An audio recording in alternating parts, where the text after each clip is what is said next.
जी हाँ दोस्तों, स्वागत करता हूँ आप सभी प्रिय विद्यार्थियों का पैरामेडिकल और नर्सिंग के number 1 channel study with Ritesh में। माय डियर स्टूडेंट, आज की क्लास काफ़ी इंटरेस्टिंग होगी क्योंकि आज की क्लास में हम लोग हिंदी के महत्वपूर्ण प्रश्न को करेंगे जो आपके बिहार पैरामेडिकल 2023 के एग्ज़ाम के लिए काफ़ी ज़्यादा इम्पॉर्टेंट है। तो क्या आप सभी रेडी हो? तो एक बार इस वीडियो के कमेंट सेक्शन में मुझे बता देंगे कि क्या आप सभी रेडी हो। एक बार जल्दी से बिल्कुल फास्ट सभी बच्चे आंसर करेंगे। यहाँ पे क्या आप सभी रेडी हो? आज की सेशन के लिए काफ़ी ज़बरदस्त क्वेश्चंस रहेंगे बच्चों आज की इस क्लास में। तो आप सभी प्रिय विद्यार्थियों से एक छोटी सी रिक्वेस्ट है, यदि आप लोग इस चैनल पे नए हो एंड पहली बार हो तो इस चैनल को सब्सक्राइब कर लीजिए एंड बेल आइकन को हिट कीजिए। चलिए हम लोग बढ़ेंगे अपनी मोस्ट इम्पॉर्टेंट प्रश्नों की ओर। और पहला प्रश्न आप सभी प्यारे विद्यार्थियों के स्क्रीन पे आ चुकी है। तो चलिए बताना है यहाँ पे कान का कच्चा होना का अर्थ है। जी हाँ दोस्तों, यहाँ पे मुहावरा आपसे पूछा जा रहा है तो आप लोग बिल्कुल फास्ट करेंगे आंसर। कान का कच्चा होना का अर्थ क्या होगा? ऑप्शन ए है कम सुना स्थित होता। ऑप्शन बी सुनी बात पे विश्वास करना। ऑप्शन सी दूसरे की बात मानना। और ऑप्शन डी है कान का कमजोर होना। बिल्कुल फास्ट बताएंगे यहाँ पे सभी बच्चे। जी हाँ, काफी इंटरेस्टिंग सेशन रहेगा आपके एग्जाम ऑफ पॉइंट व्यू से। कान का कच्चा होना का अर्थ क्या होगा? तो जी हाँ दोस्तों, अगर आप सभी लोग ऑप्शन नंबर बी को लॉक किए हो देन आंसर आपका सही है। कान का कच्चा होना मुहावरे का अर्थ होगा सुनी बात पे विश्वास करना या हर एक की बात मान लेना। इस मुहावरे का बच्चों अर्थ दोनों ही हो जाएगा, ठीक है? तो आप लोग यहाँ पे कंफ्यूज मत होइएगा, ठीक है ना? बट ये भी आप लोग लिख लीजिए होना, ठीक है? हर एक की बात मान लेना, इस मुहावरे का प्यारा सा यहाँ पे आंसर हो जाएगा। Option B is the correct answer.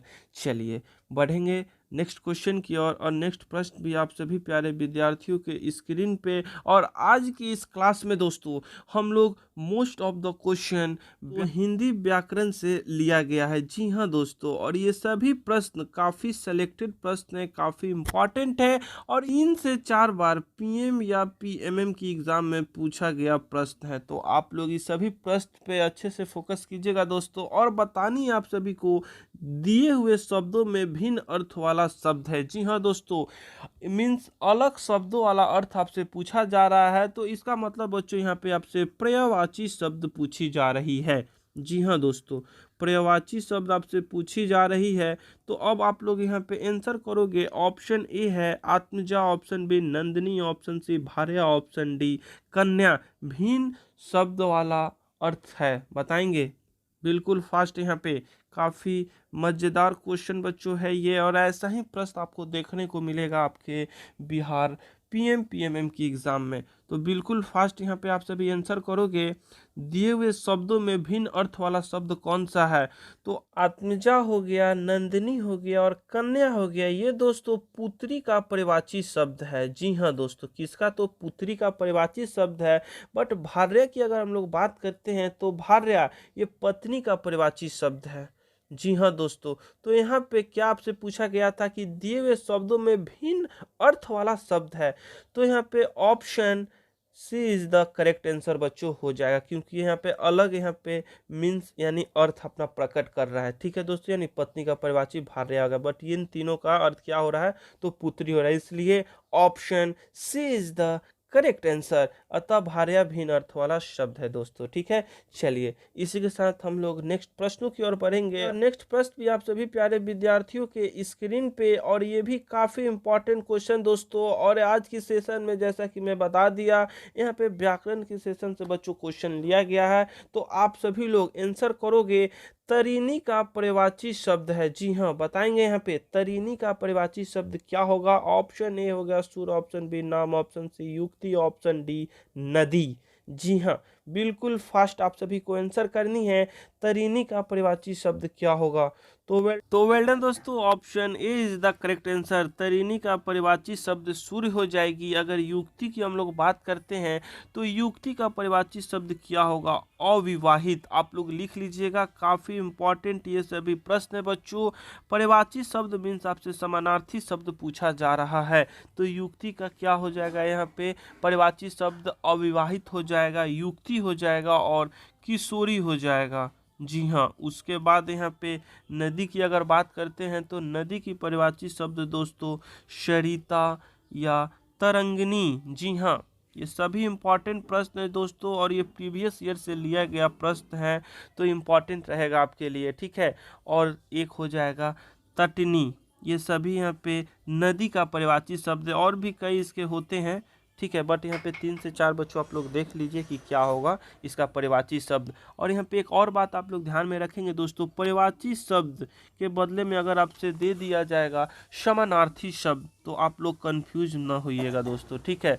समानार्थी शब्द भी अगर आपसे पूछ दिया जाएगा तो आप लोग याद रखेंगे परिवाची शब्द का परिभाषा क्या कहता है। ऐसे शब्द जिसके अर्थ समान हो वे परिवाची शब्द कहलाते हैं। तो समान अर्थ प्रकट करने वाले शब्द ही परिवाची शब्द कहलाते हैं। इसलिए दोस्तों, जिसका भी समान अर्थ प्रकट होती है तो वे परिवाची शब्द कहलाते हैं। तो तरीनी का परिवाची शब्द यहाँ पे सूर्य है, ठीक है। चलिए, इसी के साथ हम लोग बढ़ेंगे अगले प्रश्नों की ओर, और अगला प्रश्न भी आप सभी प्यारे स्टूडेंटों के बीच में आ चुकी है। और यहाँ पे काफी इंपॉर्टेंट प्रश्न दोस्तों, कवि के स्त्रीलिंग रूप क्या है? जी हाँ दोस्तों, कविता के लेखक को ही कवि कहते हैं, तो कवि का ही स्त्रीलिंग रूप आपको यहाँ पे बतानी है। क्या होगी करेक्ट आंसर? तो ऑप्शन ए गलत है, ऑप्शन बी भी गलत है, और ऑप्शन डी भी गलत है, बट ऑप्शन नंबर सी आपका सही हो जाएगा।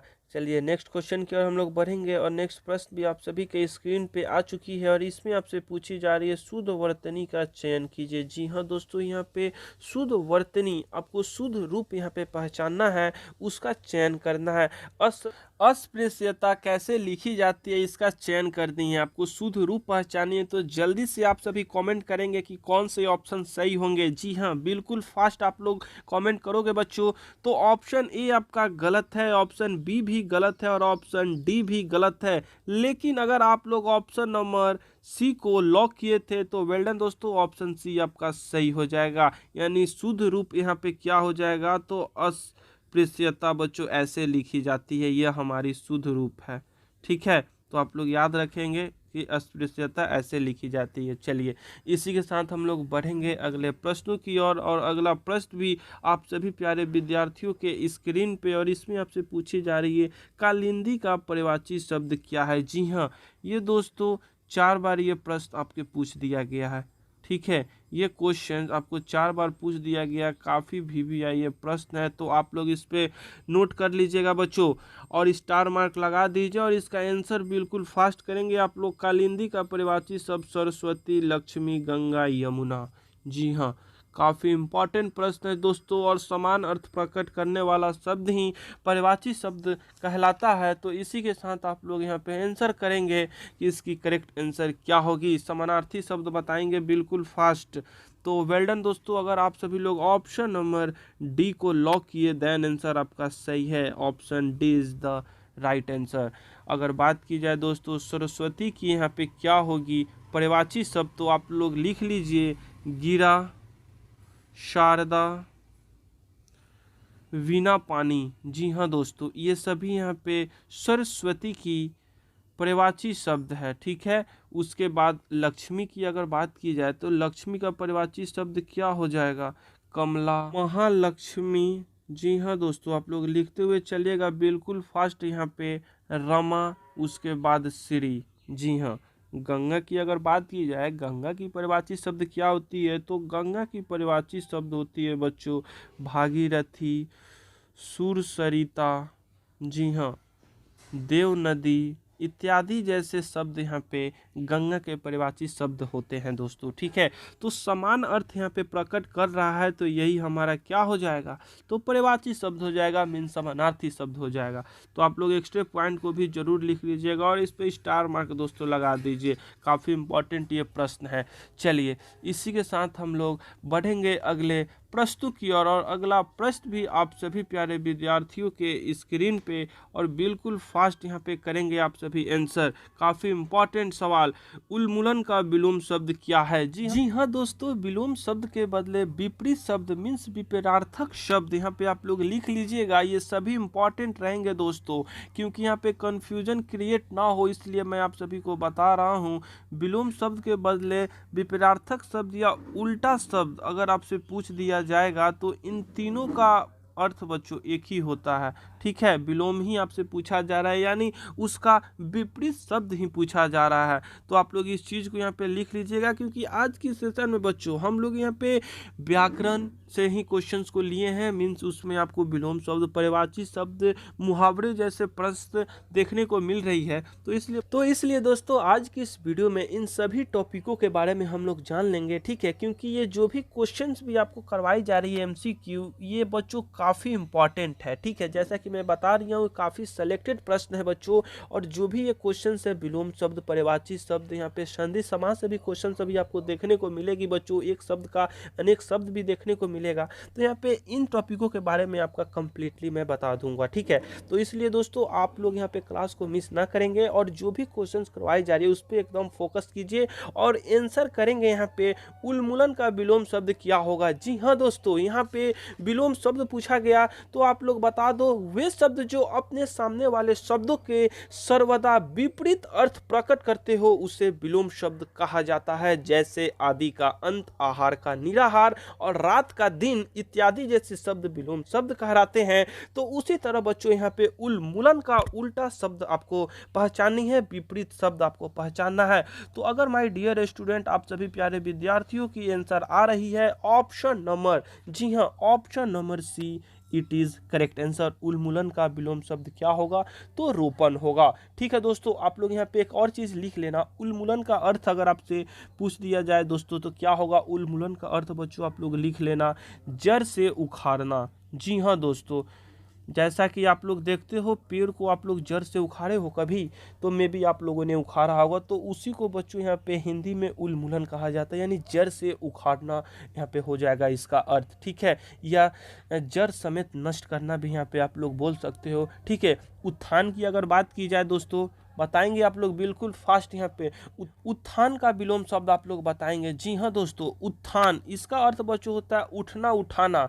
ठीक है, तो इसी का आपको बताना है यहाँ पे विलोम शब्द, तो आप लोग लिख लीजिए बच्चों, उत्थान का विलोम शब्द होता है पतन। अब पतन का अर्थ आप लोग पूछोगे कि क्या होगा सर, तो पतन का अर्थ हो जाएगा बच्चों गिरना या गिराना। ठीक है, आपको इसको आप लोग लिख लीजिएगा दोस्तों। ठीक है ना, फिर उसके बाद यहाँ पे उत्कर्ष की अगर बात की जाए तो उत्कर्ष का विलोम शब्द क्या होगा? बिल्कुल फास्ट यहाँ पे करेंगे आंसर यहाँ पे। तो उत्कर्ष का विलोम शब्द बच्चों हो जाएगा अपकर्ष। जी हाँ, अब अपकर्ष का अर्थ आप लोग पूछोगे कि सर क्या होता है, तो अपकर्ष का अर्थ बच्चों होता है अवनति। जी हाँ, अब यहाँ पे मैं पतन का भी लिख देता हूँ दोस्तों यहाँ पे। ठीक है, स्पेस तो नहीं है बट यहाँ पे मैं इरेज कर दे रहा हूँ, आप लोग अच्छे से नोट कर लीजिएगा। ठीक है, तो देखिए यहाँ पे मैं लिख दे रहा हूँ क्या होगा।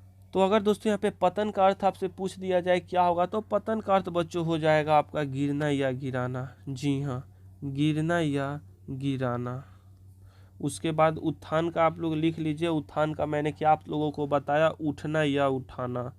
ठीक है, तो यहाँ पे आपको ये अर्थ ना देकर, ये शब्द ना देकर यहाँ पे लिख देगा बच्चों उठना का यहाँ पे विलोम शब्द बताइए, तो क्या होगा? उठना का यहाँ पे गिरना हो जाएगा। ठीक है, तो आप लोग, इसलिए मैं आप सभी को यहाँ पे बता दिया दोस्तों कि कंफ्यूजन क्रिएट ना हो आप लोगों को। ठीक है, उसके बाद यहाँ पे अगर बात की जाए दोस्तों अवनति की विलोम शब्द क्या हो जाएगी, तो अवनति की बच्चों हो जाएगी उन्नति।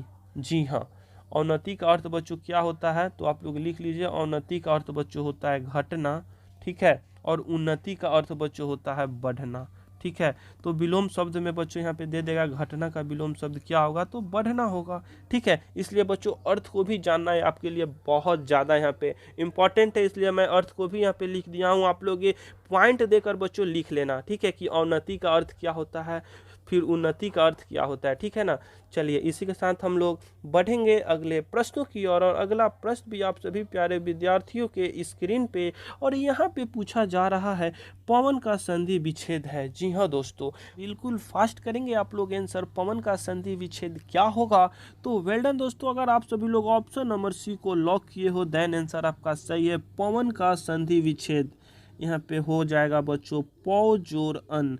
जी हाँ, और ये कौन सा संधि है आप लोग जान लो दोस्तों, तो ये आपको अयादी स्वर संधि है। जी हाँ, चलिए इसी के साथ हम लोग बढ़ेंगे अगले प्रश्नों की। और अगला प्रश्न भी आप सभी प्यारे विद्यार्थियों के स्क्रीन पे, और बिल्कुल फास्ट करेंगे आंसर आप लोग। इंद्रियों को जीतने वाले के लिए एक शब्द है। जी हाँ दोस्तों, अनेक शब्दों के एक शब्द की यहाँ पे बात की जा रही है, तो आप लोग बताएंगे जो इंद्रियों को जीतने वाला होता है उसको एक शब्द में क्या कहेंगे। ऑप्शन ए है दूरदर्शी, ऑप्शन बी दत्तचित, ऑप्शन सी कुशाग्र बुद्धि, और ऑप्शन डी जितेंद्रिय। जी हाँ, बिल्कुल फास्ट यहाँ पे आप सभी लोग आंसर करेंगे। इंद्रियों को जीतने वाले के लिए एक शब्द क्या है। तो वेल डन दोस्तों, अगर आप सभी लोग ऑप्शन नंबर डी को लॉक किए हो देन आंसर आपका सही है। इंद्रियों को जीतने वाले के लिए एक शब्द बच्चों यहाँ पे जितेंद्रिय होगा। और ये प्रश्न बच्चों पूछ दिया गया है, तो ये काफी इंपॉर्टेंट प्रश्न है, आप लोग इसको नोट कर लीजिएगा। और इसी के साथ आपको बतानी है कि दूरदर्शी, जी हाँ दोस्तों, दूर तक की बात सोचने वाले को दूरदर्शी कहा जाता है। आप लोग लिख लीजिए, दूर तक की बात सोचने वाले को क्या कहा जाता है। बिल्कुल फास्ट यहाँ पे करेंगे तो दूरदर्शी कहा जाता है। तो आप लोग लिख लीजिए बच्चों, अनेक शब्दों का एक शब्द बच्चों यहाँ पे पूछ दिया जाता है, तो इसलिए मैं आपको यहाँ पे करवा दे रहा हूँ, आप लोग इसको लिख लीजिएगा। उसके बाद यहाँ पे बच्चों दत्तचित की अगर बात की जाए तो आप लोग लिख लीजिए बच्चों कि एकाग्र मन वाला को यहाँ पे दत्तचित कहा जाता है। एकाग्र मन कहने का मतलब बच्चों किसी काम में बहुत मन लगाने वाले व्यक्तियों को क्या कहा जाता है एक शब्द में, तो दत्तचित कहा जाता है। ठीक है, तो यहाँ पे लिख लीजिए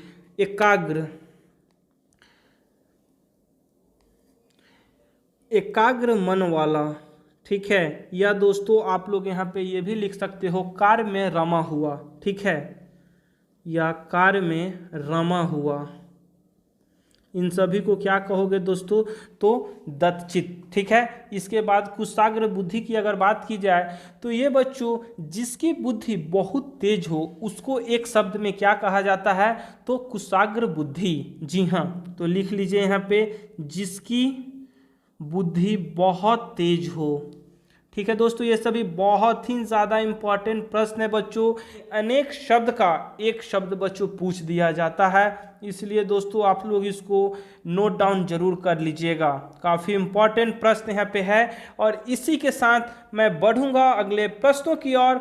तो अगला प्रश्न भी आप सभी प्यारे विद्यार्थियों के स्क्रीन पे, और यहाँ पे बिल्कुल फास्ट करेंगे सभी विद्यार्थी आंसर। और इसमें पूछी जा रही है कपटी मित्र के लिए सही मुहावरा है। जी हाँ दोस्तों, कपटी मित्र का अर्थ आप लोग बताएंगे। ऑप्शन ए है दांत काटी रोटी, ऑप्शन बी आस्तीन का सांप, ऑप्शन सी अकल की दुम, और ऑप्शन डी है आबनुस का कुंडा। बिल्कुल फास्ट।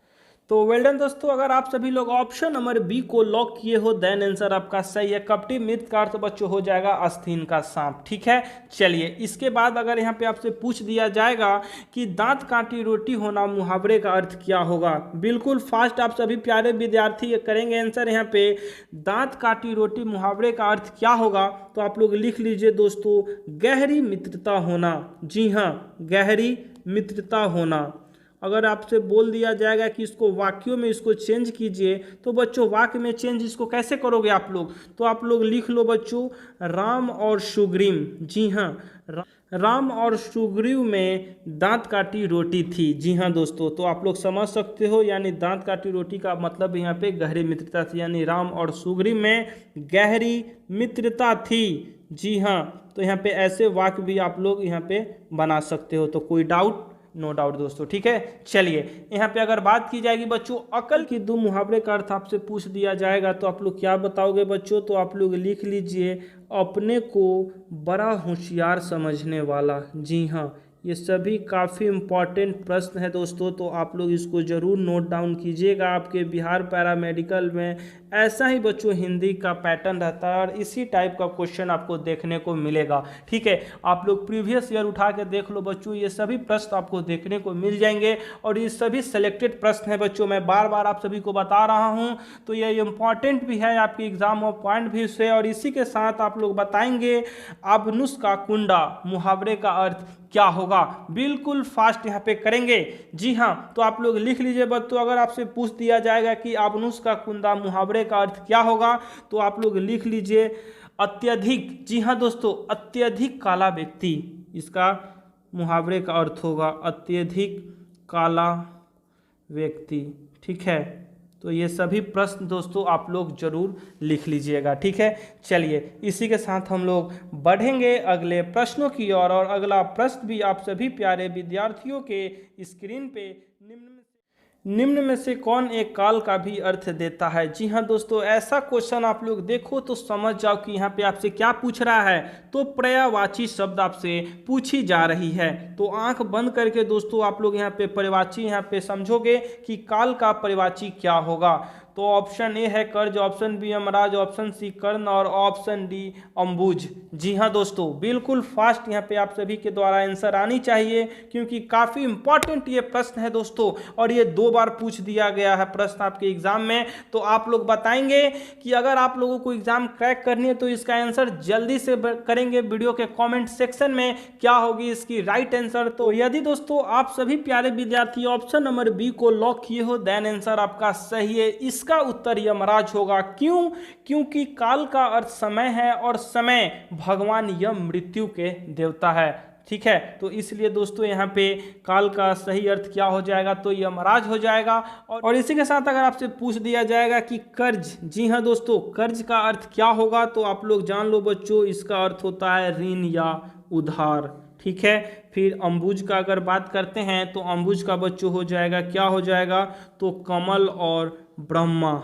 ठीक है, इसका अर्थ यहाँ पे होती है, तो आप लोग इसको लिख लीजिएगा। इसी के साथ हम लोग बढ़ेंगे अगले प्रश्नों की ओर। अगला प्रश्न भी आप सभी प्यारे विद्यार्थियों के स्क्रीन पे, जिसे बुलाया ना गया हो के लिए एक शब्द है। जी हाँ दोस्तों, अनेकों शब्दों का एक शब्द में उत्तर आपको देनी है, जिसको बुलाया नहीं गया हो उसे हम लोग क्या कहेंगे।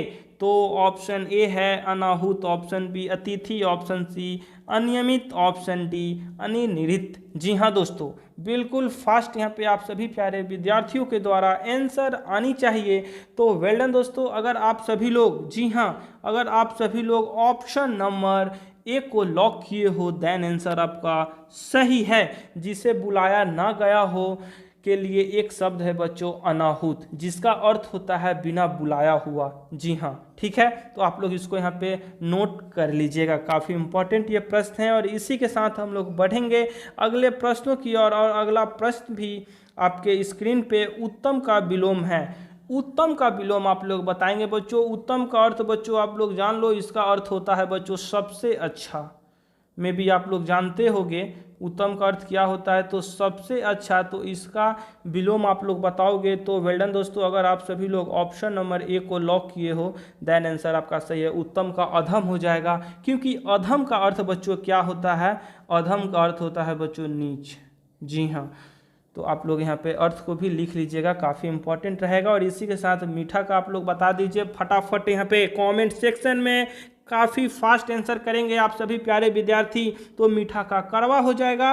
और अधर्मी, अधर्मी का बच्चों हो जाएगा यहाँ पे धर्मी और धर्मनिष्ठ। जी हाँ दोस्तों, धर्मनिष्ठ यहाँ पे इसका विलोम शब्द हो जाएगा। और इसी के साथ दोस्तों यहाँ पे श्रेष्ठ की अगर बात की जाए तो आप लोग लिख लीजिए बच्चों, श्रेष्ठ का हो जाएगा विलोम शब्द तुच्छ। जी हाँ, श्रेष्ठ का क्या हो जाएगा, तुच्छ हो जाएगा। उसके बाद यहाँ पे निम्न हो जाएगा। ये सभी यहाँ पे विलोम शब्द है, विपरीत शब्द है यहाँ पे। तो इन सभी को आप लोग लिख लीजिएगा, अच्छे से नोट डाउन कीजिएगा दोस्तों। ठीक है, काफ़ी इंपॉर्टेंट ये सभी प्रश्न रहेंगे। और इसी के साथ इलायची बांटना मुहावरे का अर्थ होगा, बिल्कुल फास्ट। ऑप्शन ए है किसी की मर्यादा भंग करना, ऑप्शन बी दावत देना, ऑप्शन सी अफवाह फैलाना, ऑप्शन डी आवश्यकता से अधिक देना। जी हाँ दोस्तों, बिल्कुल फास्ट आप सभी प्यारे विद्यार्थी देंगे इसके जवाब। तो वेल डन दोस्तों। अगर आप सभी प्यारे दोस्तों के द्वारा जवाब आ रही है option number B, it is correct answer. इलायची बांटना मुहावरे का अर्थ होता है बच्चों दावत देना। ठीक है। अगर और इसी प्यारे क्वेश्चन में अगर एक और क्वेश्चन आपसे पूछ दिया जाएगा कि इज्जत बिगाड़ना, जी हाँ दोस्तों, आप लोग इसको यहाँ पे लिख लीजिएगा, इज्जत बिगाड़ना मुहावरे का अर्थ क्या होगा। ठीक है, तो यहाँ पे देखिए लिखा हुआ है इज्जत बिगाड़ना मुहावरे का अर्थ बच्चों आपका ऑप्शन नंबर ए हो जाएगा, किसी की मर्यादा को भंग करना। ठीक है, चलिए इसी के साथ हम लोग बढ़ेंगे अगले प्रश्नों की ओर। और अगला प्रश्न भी आप सभी प्यारे विद्यार्थियों के स्क्रीन पे निम्न में से शुद्ध वर्तनी चुनिए। जी हाँ दोस्तों, शुद्ध शब्द आपको चुननी है। ऑप्शन ए है संग्रहित, ऑप्शन बी गृहिणी, ऑप्शन सी अधीन, ऑप्शन डी कुमुदनी। जी हाँ दोस्तों, बिल्कुल फास्ट यहाँ पे करेंगे आप सभी प्यारे बच्चे। आंसर इसकी क्या होगी, करेक्ट आंसर। तो well done my dear student. अगर आप सभी लोग ऑप्शन नंबर, जी हाँ बिल्कुल फास्ट करेंगे आंसर। तो यदि आप लोग ऑप्शन नंबर सी को लॉक किए हो देन आंसर आपका सही है, यानी शुद्ध वर्तनी आपका यहाँ पे अधीन हो जाएगा। संग्रहित भी गलत है, गृहिणी भी गलत है, कुमुदनी भी गलत है। ठीक है, इसका शुद्ध रूप बच्चों मैं लिख दे रहा हूँ, क्या होगा इसकी शुद्ध रूप, तो आप लोग देख लीजिए बच्चों। संग्रहित कैसे लिखाता है, संग्रहित कैसे लिखी जाती है, तो दोस्तों आप लोग देख लीजिए संग्रहित। ठीक है, इसमें दोस्तों बिंदु होती है। ठीक है, इसमें स पे दोस्तों बिंदु होती है, तो ये हमारा शुद्ध रूप हो गया। ठीक है, यानी शुद्ध वर्तनी हो गया। उसके बाद गृहिणी की बात की जाए तो गृहिणी कैसे लिखी जाती है, इसमें छोटी ई की मात्रा होती है दोस्तों, गृहिणी। ठीक है, ये हमारा शुद्ध रूप हो गया। कुमुदनी की बात किया जाए तो इसमें भी दोस्तों यहाँ पे कुमु छोटी द में छोटी दी की मात्रा होती है, उसके बाद न में बड़ी ई की मात्रा होती है, ऐसे बच्चों कुमुदनी लिखा जाता है। ठीक है दोस्तों, तो यहाँ पे आप लोग शुद्ध रूप को लिख लीजिएगा कि आपको बाद में फिर कन्फ्यूजन, अगर आपसे पूछ दिया जाएगा कि संग्रहित लिखिए पहचानिए, तो में भी आप लोग शुद्ध रूप पहचान पाओ। ठीक है दोस्तों, तो यहाँ पे लिख लीजिएगा। और इसी के साथ दोस्तों आप सभी प्यारे विद्यार्थियों के लिए एक बहुत ही प्यारा सा क्वेश्चन, और इसका आंसर आप लोग करेंगे। कबीरदास किस भक्ति धारा के प्रमुख कवि थे। बिल्कुल फास्ट यहाँ पे आप सभी को आंसर आनी चाहिए। इस प्यारे से प्रश्न का दोस्तों इस वीडियो के कमेंट सेक्शन में आंसर आनी चाहिए। मैं ये क्वेश्चन आप सभी प्यारे विद्यार्थियों को एज होमवर्क के रूप में मैं दे रहा हूँ। ठीक है, तो ये कितने बच्चे के द्वारा इसकी करेक्ट आंसर आएगी मैं यही देखना चाहूँगा, क्योंकि ये प्रश्न बच्चों बहुत ही ज़्यादा इम्पॉर्टेंट है और ये काफ़ी बार ये प्रश्न पूछ दिया गया है, इसीलिए आप लोग बताएंगे इस प्यारे से क्वेश्चन का आंसर सभी छात्र करेंगे। जी हाँ, चलिए दोस्तों आज की क्लास में इतना ही। मेरी क्लास अच्छी लगी हो तो आज की क्लास का फीडबैक अवश्य दीजिएगा। मिलेंगे अगली क्लास में नई जोश नई उमंग के साथ। तब तक के लिए सभी को bye bye, good night, take care.